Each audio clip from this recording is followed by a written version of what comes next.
আপনি যদি এক ক্লিকে যে কোনো ফটোর ব্যাকগ্রাউন্ড রিমুভ করতে চান তাহলে এই ভিডিওটি দেখুন। যে কোনো ফটোর ব্যাকগ্রাউন্ড এক ক্লিকে রিমুভ করার জন্য ফোনে যে কোনো একটা ব্রাউজার ওপেন করবেন। আমি গুগল ক্রোম ওপেন করলাম। এরপর সার্চ বারে লিখবেন কাট আউট প্রো। এটা লেখার পর সার্চ করবেন। সবার প্রথমে সাইটটি চলে আসবে, আপনি এখানে ক্লিক করবেন। এরপর এই থ্রি লাইনে ক্লিক করবেন। তারপর লগ ইন সাইন আপ এখানে ক্লিক করবেন। ক্লিক করার পর একটু উপরের দিকে আসবেন।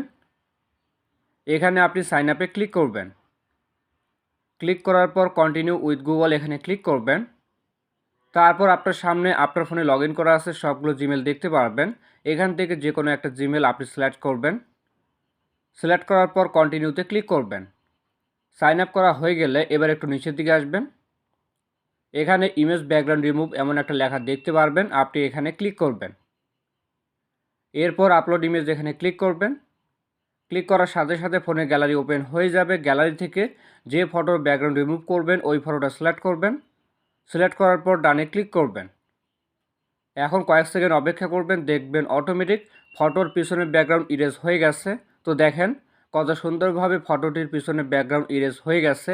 এখানে ক্লিক করলে অরিজিনাল ফটোটা দেখতে পারবেন, আর রেজাল্টে ক্লিক করলে ইরেজ হওয়া ফটোটা দেখতে পারবেন। এই ফটোটা ফোনে সেভ করার জন্য একটু নিচের দিকে আসবেন। তারপর ডাউনলোড অথবা ডাউনলোড এইচডি যে কোনো একটাতে ক্লিক করে ফটোটি ফোনে সেভ করতে পারবেন। তবে ফটোটি ভালো কোয়ালিটিতে সেভ করতে চাইলে ডাউনলোড এইচডি এখানে ক্লিক করবেন। ডাউনলোড হচ্ছে, এবার আমি আপনাদেরকে দেখাচ্ছি ফটোটি এখন কেমন দেখতে লাগছে।